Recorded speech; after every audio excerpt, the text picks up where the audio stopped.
Now that you heard what Malcolm X has to say about this situation, let's take a look at this 1984 interview with Yuri Bezmenov. He was a defector from the KGB, and he has some insights as to what's going on today. Check this out. Yuri Alexandrovich Bezmenov. Mr. Bezmenov was born in 1939 in a suburb of Moscow. He was the son of a high-ranking Soviet Army officer. He was educated in the elite schools inside the Soviet Union and became an expert in Indian culture and Indian languages. He had an outstanding career with Novosti, which was and still is, I should say, the press arm or the press agency of the Soviet Union. It turns out that this is also a front for the KGB.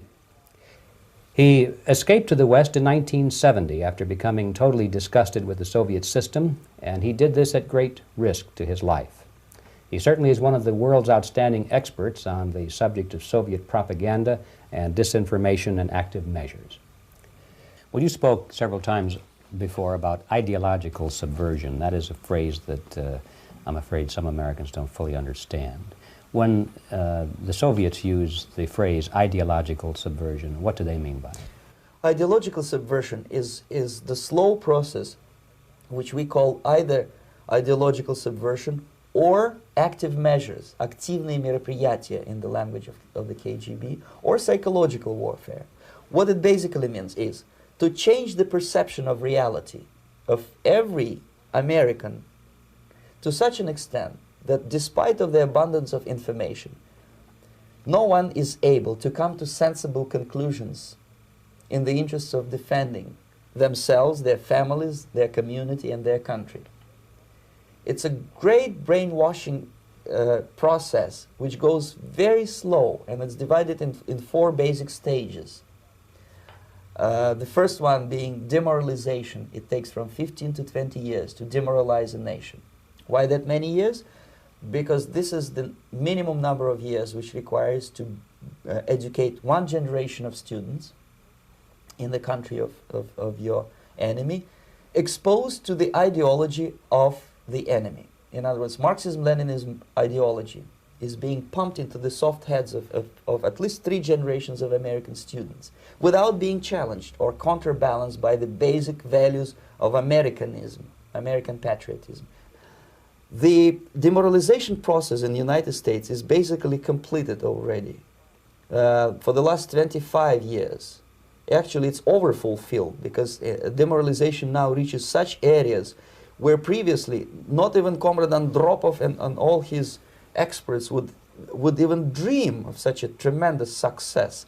Most of it is done by Americans to Americans, thanks to lack of moral standards. As I mentioned before, exposure to true information does not matter anymore. A person who was demoralized is unable to assess true information. The facts tell nothing to him.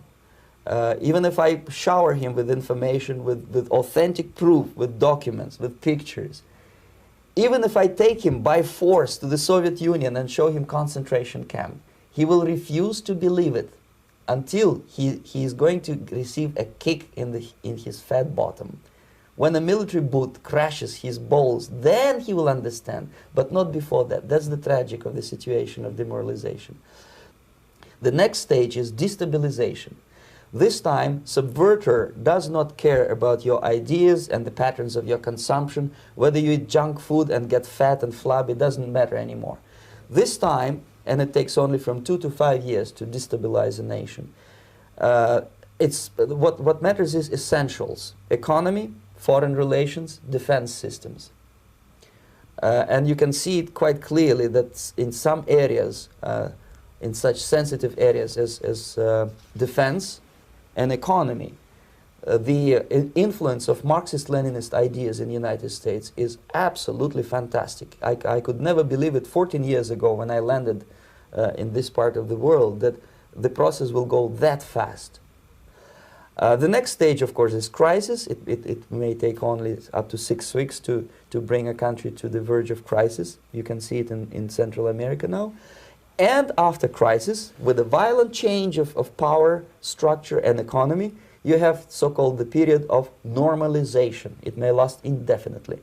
Normalization is a cynical expression, borrowed from Soviet propaganda. When the Soviet tanks moved into Czechoslovakia in '68, Comrade Brezhnev said, now the situation in brotherly Czechoslovakia is normalized.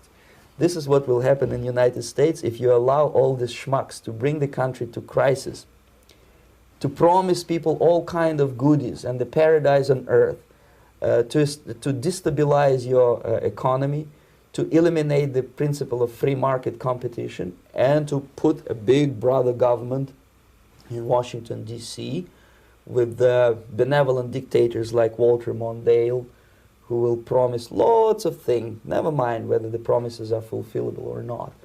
Your leftists in United States, all these professors and all these beautiful civil rights defenders, they are instrumental in the process of the subversion only to destabilize the nation. When their job is completed, they are not needed anymore. They know too much. Some of them, when they get disillusioned, when they see that Marxist-Leninists come to power, obviously they get offended. They think that they will come to power. That will never happen, of course. They will be lined up against the wall and shot. But they may turn into the most bitter enemies of Marxist-Leninists when they come to power. And that's what happened in Nicaragua. You remember most of these former Marxist-Leninists were either put to prison or one of them split, and now he's working against Sandinistas. It happened in Grenada when Maurice Bishop was already a Marxist. He was executed by a new Marxist who was more Marxist than this Marxist. Same happened in Afghanistan when first there was Taraki, he was killed by Amin, then Amin was killed by Babrak Karmal with the help of KGB. Same happened in Bangladesh when Mujibur Rahman, very pro-Soviet leftist, was assassinated by his own Marxist-Leninist military comrades. It's the same pattern everywhere. The time bomb is ticking. With every second, the disaster is coming closer and closer. Unlike myself, you will have nowhere to defect.